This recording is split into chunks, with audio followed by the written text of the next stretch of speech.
Aloha! This is Jason from Hawaii. Welcome to a special edition of the Comics for Fun and Profit podcast. In this episode, I interviewed Omar Spahi and Hannah Means-Shannon to promote their Kickstarter project, Help, the Hero Initiative Anthology. Let's get started. Joining me on this very special and important interview are Omar Spahi and Hannah Means-Shannon. Now, I'm going to give a brief history of Omar and Hannah. So Omar is a TV animation writer. He's written for Ben 10 and Sonic Prime, and a comic book writer. He co-created Getting It Together from Image. The trade was recently released this year on March 24th.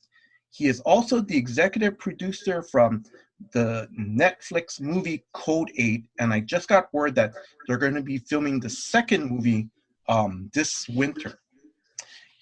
Omar is also a podcaster for the Dreamer Comic Podcast. That podcast interviews a different comic book creator in each episode. Hannah, she is a comic book scholar who has published articles on the works of Alan Moore and Neil Gaiman. She is the managing editor of Waxwork Comics. She was recently managing editor at Heavy Metal Magazine, and she was executive editor for Comiccon.com, associate editor at Dark Horse, and editor-in-chief at Bleeding Cool. Now, Hannah and Omar, welcome to the show. How are you guys doing today? Doing great. Thanks so much for having us, Jason. It's really a pleasure to be here. Thank you, Jason. It's really great of you to bring attention to this campaign and this project. No, thank you. Thank you very much, guys. Just thank you very much for your time.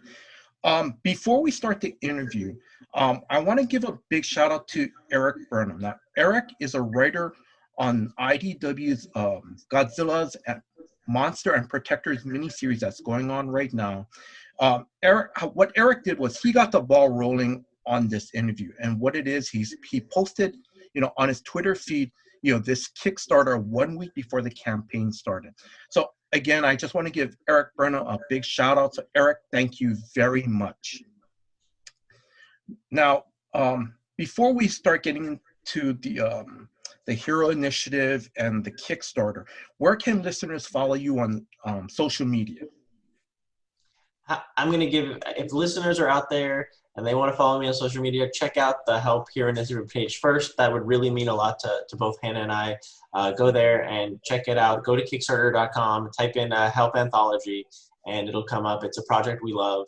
And really check it out there. I think that would be, if you want to check us out, you can find us through there. I'll give my contacts because I'm always posting about this, so maybe it'll bring some more attention. And we have updates on the project occasionally, and I post them. So look on Twitter at Hannah Menzies to find me on Twitter and see what I'm posting. That's where I am most of the time anyway. Thank you very much. Now, before we talk about Help, the Hero Initiative Anthology Kickstarter, I just wanted to give listeners a little bit of background on the life of a comic book creator. Like for me, as a comic book fan, I have a steady 9-to-5 job, that has a steady income and for insurance. Now, Hannah and Omar, may I ask, can you guys, describe to me, what is the life for, most comic book creators, their work life and so forth? Yeah, I think speaking for myself, it's always about kind of coming up with new ideas, fresh takes, yes, talking to friends about pitches and different stuff you have going on, and spreading that word. It's very hand to mouth, for a lot of comic book creators out there, and it can be very difficult to continuously work in comic books because you're either doing Kickstarters, you're doing published work for other companies, or doing creator-owned stuff, and you're trying to make it work by going to conventions. And it's all, for a comic book creator, there's a lot of difficulties. It's not all glamorous all the time. Mm-hmm. Definitely, I can speak more from an editorial perspective from working for different publishers, and most comic book creators are freelance, whether they're writers or artists, colorists, letterers. Some get more like exclusive gigs, but that's more with Marvel and DC, and that's pretty rare. So the life of a freelancer in various fields is, similar in this way, that you have to try to plan all the time what your next thing is and how many you can do at a time so that you can cobble together the income that you need to make to support yourself or people in your life. So that's really stressful anyway. But then the rates in comics, the rate of pay, are often not as high as we would like them to be to help support those creators. So that's hard. But there's a third thing, which is what the Hero Initiative is really related to, which is that most people who are freelancers don't have health care or retirement. So unless they create their own or find a way to subscribe independently to those things. So that's where these safety nets that the Hero Initiative provides come in, is that people might be able to reach out to them if they find they have a sudden medical problem where they can't afford their medical treatments. Even if they have insurance, the payments can be high. Or if they've had loss of work, like they couldn't work for a couple of months because they had an injury or an illness. So for instance, that's just where, the part of the comic life is that uncertainty. And it's unfortunate, but, there are some things we can do to try to help. Oh, okay. Hannah, thank you very much.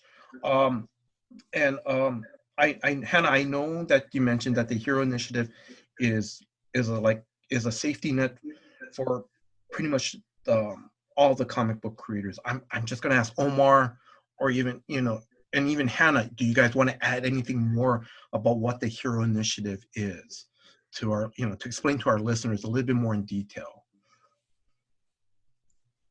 Yeah, the Hero Initiative is just like Hannah said.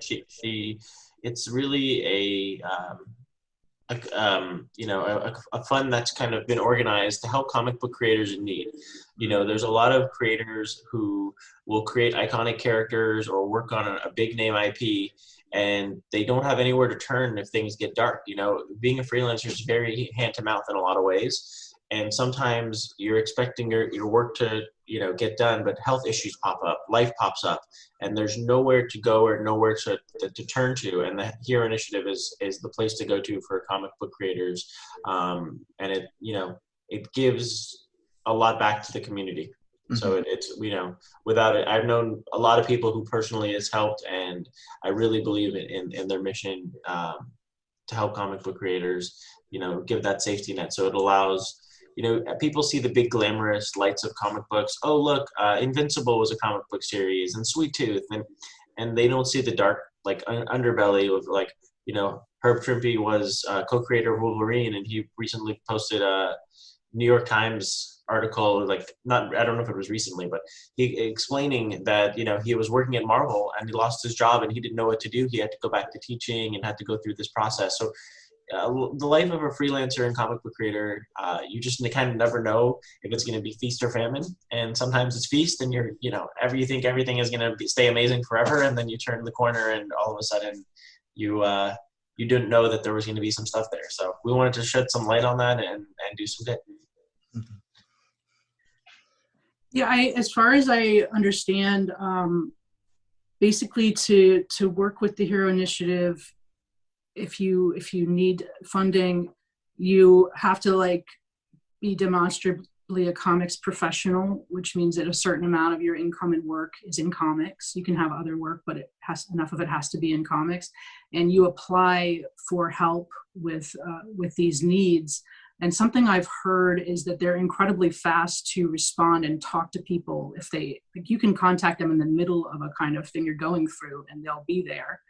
One example I was really moved by was Michael Oeming and Taki Soma, who in around 2017, Taki had a major health crisis, and they didn't know what was wrong with her, but she had to keep having all these tests and emergency hospitalizations. And they contacted the Hero Initiative and were immediately talking with them and working with them on those medical expenses. So that's really impressive. And she had a diagnosis later of MS, which helped to explain what she was going through. But obviously that leads on to more expense. So they were really grateful for the Hero Initiative to be involved. And that really won me over. But I also had heard other examples online and at conventions of people they had helped. No. And, I think it goes beyond that too. It's something that's really personal and really private for if somebody needs help or there's something going on. So a lot of people, what they also allow is for people not to share their stories. And that to me is really amazing, that you can go somewhere and not feel like I need to share my story to help, their press. It's like, this is a personal issue going on with me, and they help people behind the scenes. They, for every story you don't hear, there's so many more. For every story you do hear, there's so many more that you don't hear, and it's really powerful what they do, and they make a difference in a lot of people's lives. That's so true, Omar. The majority of the people they help are never a matter of public discussion. Good deeds are real good deeds when you don't have to go out and shout about them, right? So that's cool. What is the origin of this Kickstarter? Everything from ideas, how did you guys team up, connecting with the Hero Initiative? Well, I want to give a ton of credit to Hannah, because I think we were talking when the pandemic first started, and we were worried about the comic book community as a whole through shops. We didn't know if the comic book industry was over in a lot of ways. Taking 3-4 months out of the comic book year, it's a very hand-to-mouth industry, and so a lot of people were really having a hard time. So I got on the phone with Hannah, and we were just, talking about an idea, and Hannah's the one who really brought it to life and brought all the creators together in a really fantastic way. Of course, I'm going to take the opposite side of that, because Omar and I have a huge amount in common, but our differences are really interesting and important too.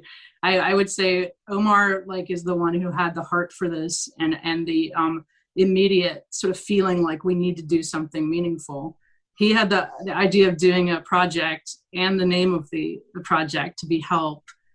We did have a lot to work out and work on about what it would be and how it would be brought to the public. We knew we wanted it to be charitable, but that is a process that took many months of figuring out the best way to do that.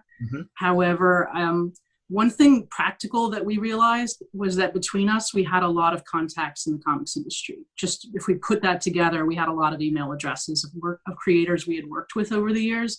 So we knew we could at least get people potentially working on this if we could reach out to enough people, because you need a large pool of people to do a project like this.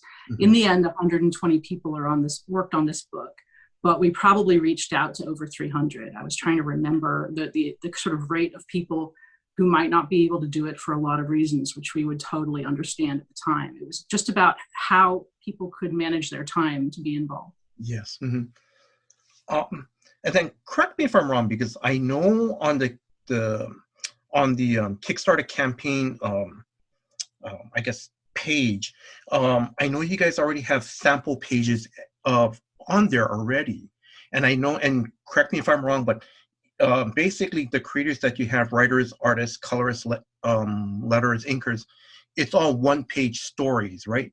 Is that correct? Yes, that was the part of the idea behind the anthology, was how do we create something that's not too much of a time energy burden on the people who want to be involved. What can we do that's workable for people who are very busy right now? And one-page stories was part of how to do that. So the book is entirely made of one-page stories. Okay.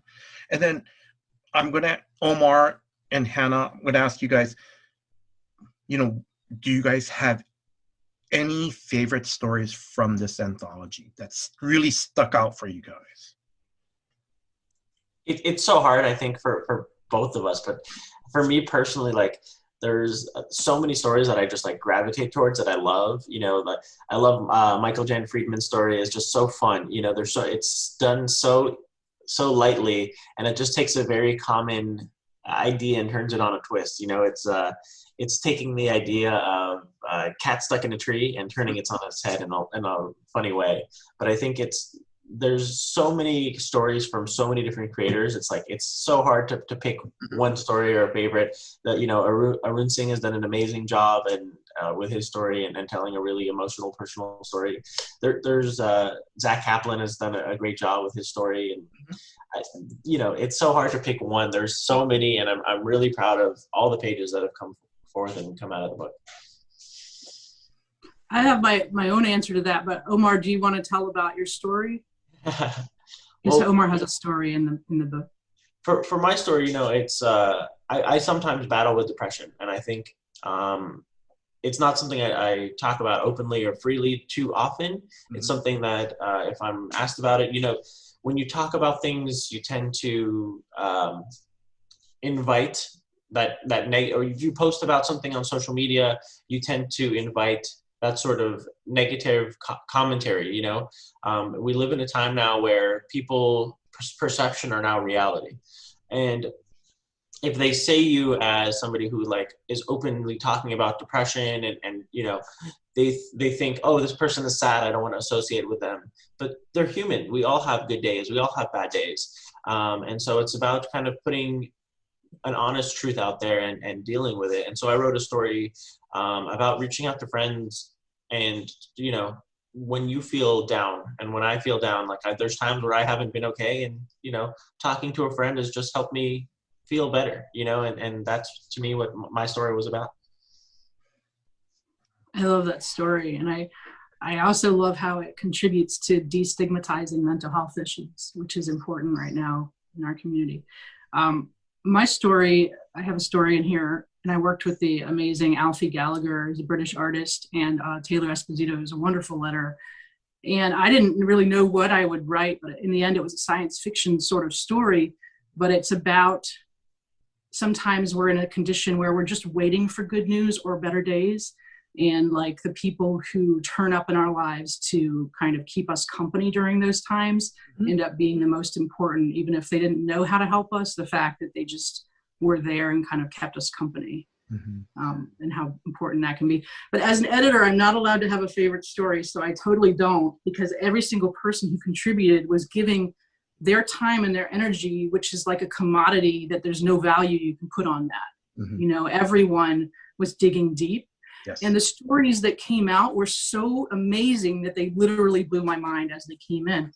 Two things that I really am glad about was that we said there was no genre restriction, that people could write any kind of story that they wanted to, or draw any kind of story. So we had daily life stories, we had science fiction, fantasy, we had amazing kind of surreal stories, and also very practical stories. But then within that, what people managed to express were just so beautiful. Yes. and so nice. I think also just being willing to have every kind of art style. I loved that too. We had very, very indie, traditional underground kind of styles, and very idiosyncratic, almost political cartooning type styles, Bob Fingerman and Tony Fleeks. And then we had these totally polished image comics, sci-fi styles, with spaceships and things like that. Visual span showed me kind of what comics can be, how broad our field is and how talented these people are. So that was really cool. Omar, I'm going to say thank you very much. Thank you very much for, sharing with me and the listeners, just a little bit about, what you're going through. Just thank you very much for opening up on that. Thank you very much. Of course, I think we all have to be open and less judgmental with each other, and be open to having these difficult conversations sometimes. A lot of times people don't feel comfortable sharing because they have issues in the past where somebody has, we all get in our own heads and we say, oh, I shouldn't have said that, or I shouldn't have done this, or, we forget the fact that we're human. We make mistakes. We have issues. And I think it's important to say, hey, listen, we're all human. We all make mistakes, and we all have things going on inside of us that people might not see on the surface. No, but so yeah, I think it's a really important issue, and if I can bring any light to it, but my story was really personal to me, but Erica Schnath did an amazing job with the art, and to me, she knocked it out of the park. So comics is not a one person process. It's really a collaborative process all the way through. Well, thank you. And Hannah, thank you very much, for sharing your story, and also too, thank you for, I love your comment about, like you said, as an editor, you you celebrated all the creators that contribute to this, and, thank you very much, that, just to say, that everyone gave their time, basically their heart and soul into this project. So thank you very much. The next question I'm going to ask is, now correct me if I'm wrong, the campaign goal was $500. That was reached. Can you guys talk a little bit more about, I know you guys reached that and it's grown, the funding has grown, has grown. May I ask, can you guys talk a little bit about that? Like what um, about that part? I know it's kind of a touchy subject, but if you guys could explain that a little bit more. Sure, absolutely. Well, one of the reasons that we could set the goal low was because everyone had donated their time and energy. So we didn't have to make a certain amount of money back to cover that. Yes. So the money that is raised just needs to go toward the printer and the shipping. Mm-hmm. And in partnering with the Hero Initiative on the project, there are some other goals in there that relate to the Hero Initiative, like you can get the Steve Dillon sketchbook that the Hero Initiative published as one of your options there. And as we announce our stretch goals, you'll see some more crossover with the Hero Initiative too in the products that we can give back to our supporters to help them. But yeah, we've blown through it. We're doing really good, but that doesn't mean that it's over. We're in the middle here, and we really need everyone to keep spreading the word and keep sharing the message just to get this book out as widely as possible. Mm-hmm. Absolutely, and I think to Hannah's point, it's not just about the book. It's about the Hero Initiative and continuing to raise money and awareness for the Hero Initiative. Mm-hmm. Okay, and then I'm going to ask that if listeners miss out on this Kickstarter,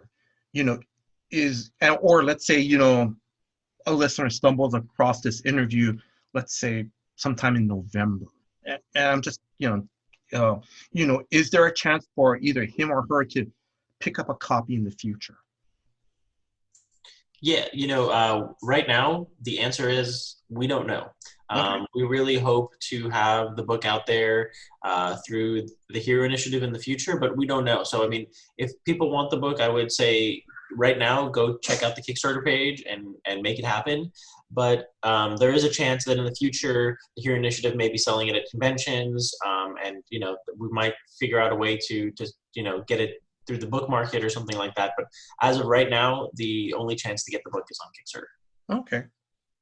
Yeah, we can't tell exactly yet what avenues there might be. We have hopes about where the book will be, yes. But since we don't have that firmed up yet, we can't really say. But yeah, if you want this book, really make an effort now. There's even the digital copies that you can get through supporting the campaign, and it's a wonderful book. I'm biased, but I think it's a wonderful book just for a reading experience as well as supporting your initiative. And if you don't mind, Hannah, I'm going to add again, it's like, for listeners, again, check out the Kickstarter campaign page, because again, like I said, that there's some story, there's like about either 3 or 4 stories on there. And I've read some of them. It's like, it's very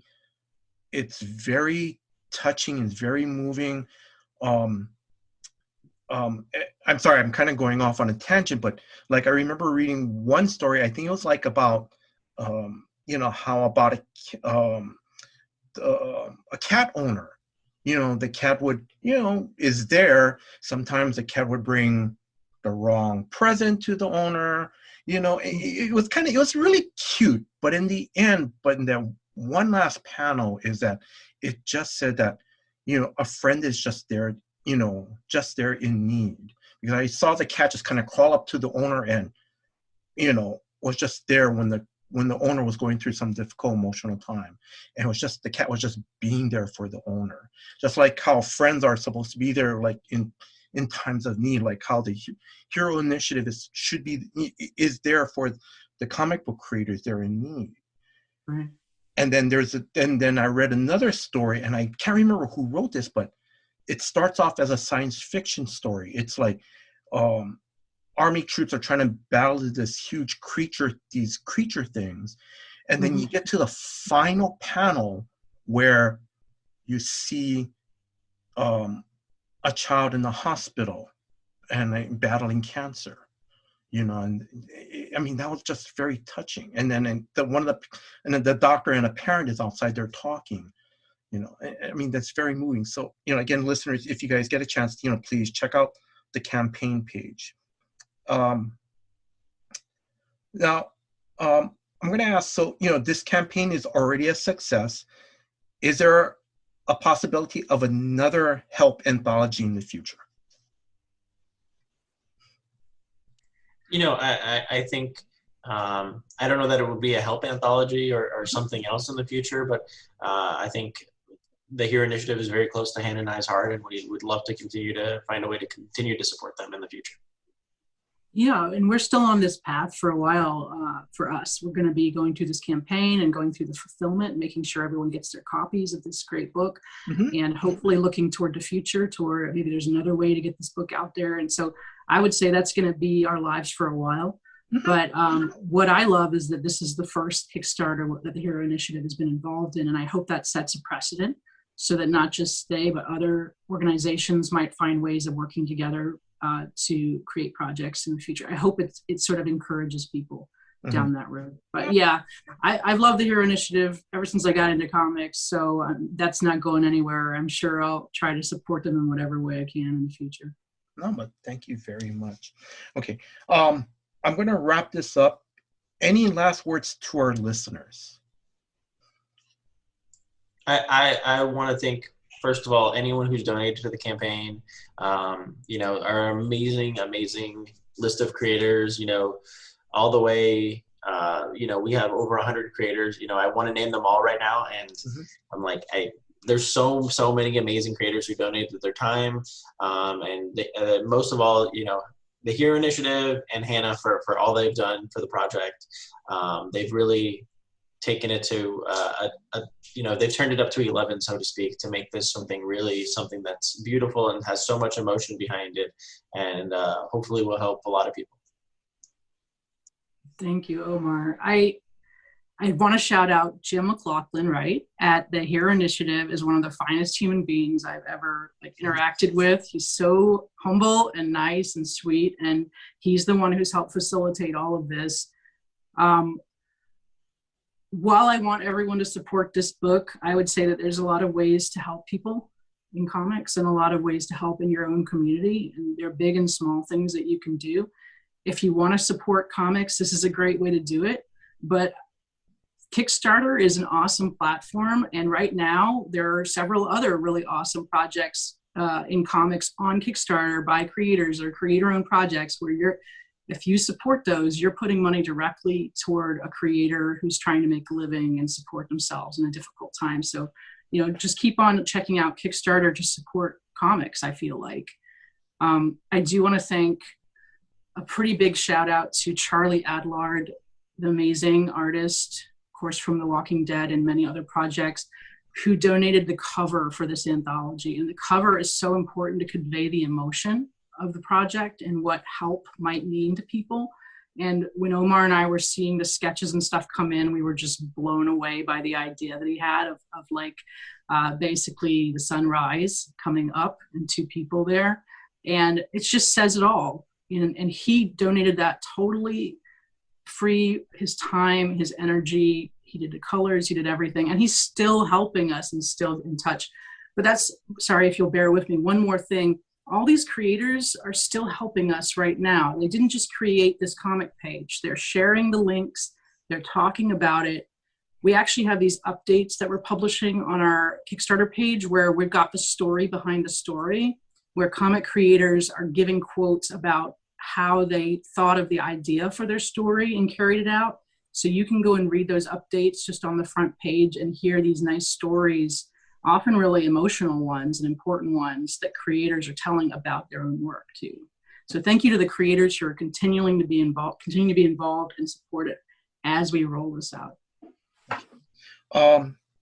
You know, again, you know, Omar and Hannah, mahalo. Thank you in Hawaiian. thank you for giving me the opportunity to interview both of you to promote Help, the Hero Initiative Anthology Kickstarter. Thank you very much for your time. Thank you very much. Um, Again, a big mahalo to Eric Burnham. Eric, thank you very much. Um, until next time, guys, aloha. Aloha. Thank you so Aloha. much. And thank you, Jason, for supporting the campaign and spreading the word about the campaign. It really means a lot. So thank you to you as well. So it really, really means a lot. No, but Omar, I'm going to say again, Omar and Hannah, again, thank you very much. Thank you for, just thank you for giving me this opportunity. Thank you very much, guys. It's been great. Aloha, guys. Aloha. That was my interview with Omar and Hannah. Help, the Hero Initiative Anthology Kickstarter campaign is currently going on right now and ends on July 15th. If you are interested in backing this campaign, please go to Kickstarter.com and search Help, the Hero Initiative Anthology.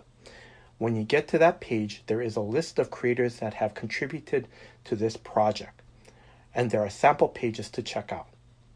Now, if you cannot back this campaign, but you want to donate to the Hero Initiative, please go to theheroinitiative.org. Now, I want to thank, the following. I want to thank Omar and Hannah. Omar and Hannah, thank you very much for your time and giving me the opportunity to interview you guys for this project. So thank you very much.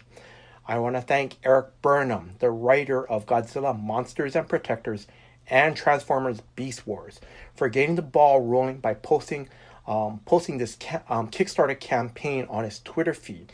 He posted this a week before the campaign was launched. So Eric, thank you very much.